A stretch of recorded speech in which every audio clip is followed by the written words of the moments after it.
特區政府今年6月推出嘅2011年版權修訂條例，將會將二次創作同埋政治諷刺視為侵權，令到好多網民都擔心創作同埋言論自由將會被扼殺。如果你講到明係一個二次創作咧，你係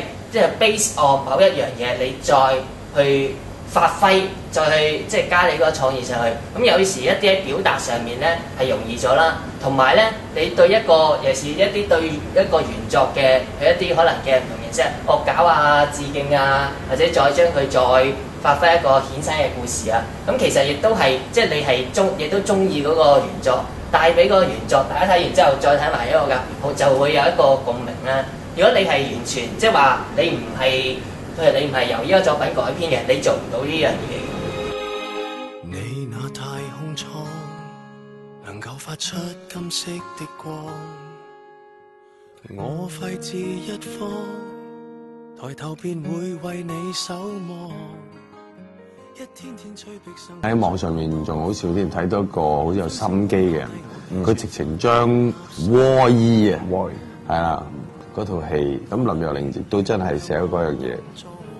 即係 inspired by 嗰個古仔咯，咁佢好中意。咁但係個網上面嗰個條片係剪得好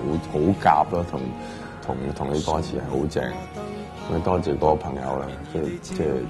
都幾感動。有陣時有啲二次創作啦，係的確係可以幫助到佢本身版權持有人嘅利益㗎。即係例如可能網上希特拉嗰條片啦，本身好多人都唔知希特拉呢一條片係乜嘢嚟㗎，就係因為佢有咁嘅惡搞片啊，咁就變成好多人都會查翻呢一條片究竟係來自邊度電影啦咁樣。大部分嘅創作咧，都係要建立喺前人嘅一啲創作嘅，即係譬如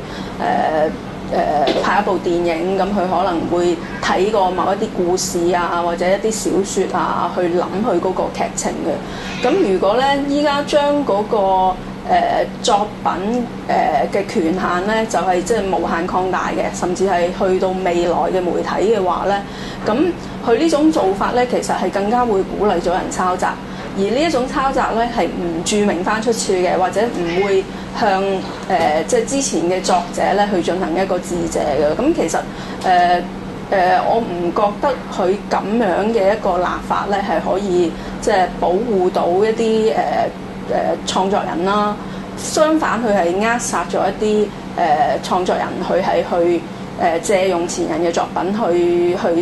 幫助佢哋去思考啊，或者再創造嘅咁樣。最大個問題就話，如果佢而家連二次創作都可能會係令到佢有所監管啦，咁亦都可能話只係將一啲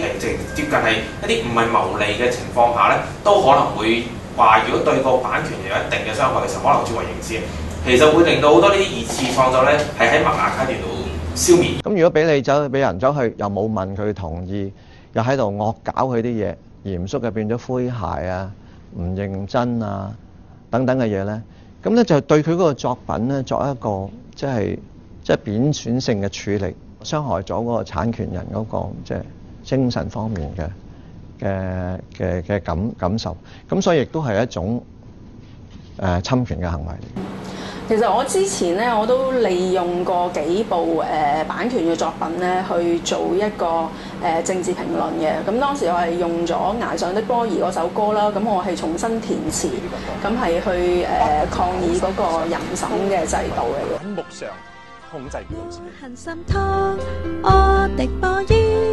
點解你的手機裏有鹹濕照片？不能望見，保持白痴。咁我會覺得，點解我要用《崖上的波兒》就係當時好多網友佢係借用咗嗰套卡通片嘅一啲情節，譬如係裏邊講到話人同魚嘅一啲關係啦，咁去諷刺淫審條例嘅。咁我覺得嗰首歌佢本身或者佢嗰個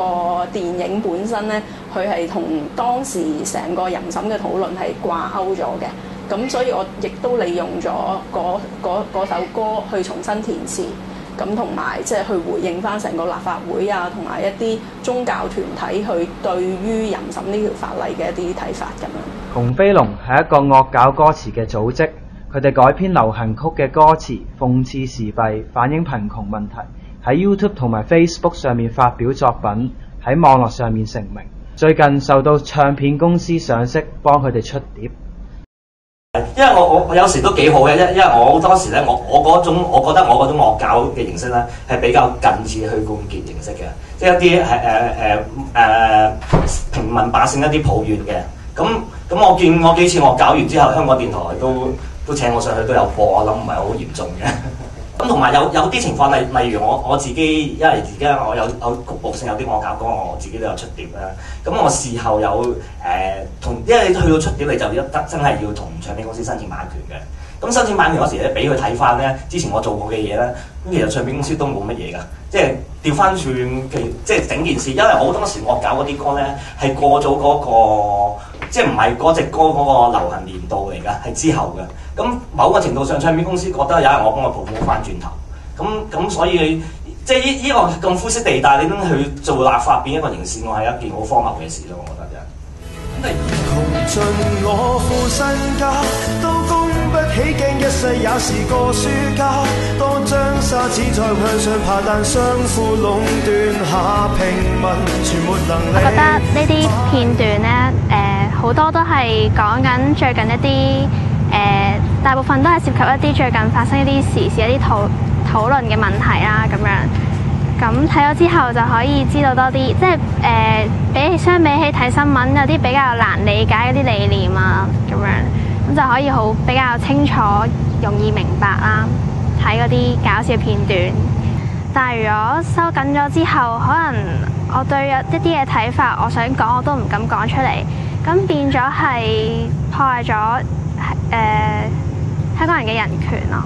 即係唔單止係發言嗰個言論自由嗰個權利啦，同埋亦都扼殺咗香港人嗰個知情權咯。難復起法治盡被丟低，公義亦盡逝，於版權條文重修中作弊，無道理還行無憑，要改歌給取替，問我仍無愧，我在歌何宣示這一切，幾多句持續唱了幾多句，粒粒字又在耳中心裏，改編歌曲裏，誰理音準不對，從我後到盡在世間興衰，幾多句無論結果要爭取，認真下去，竭盡也對立法力拒，唱出心聲沒有罪，握着手，在高歌人民齊守候，牽着走，懷着勇氣，說法不要走。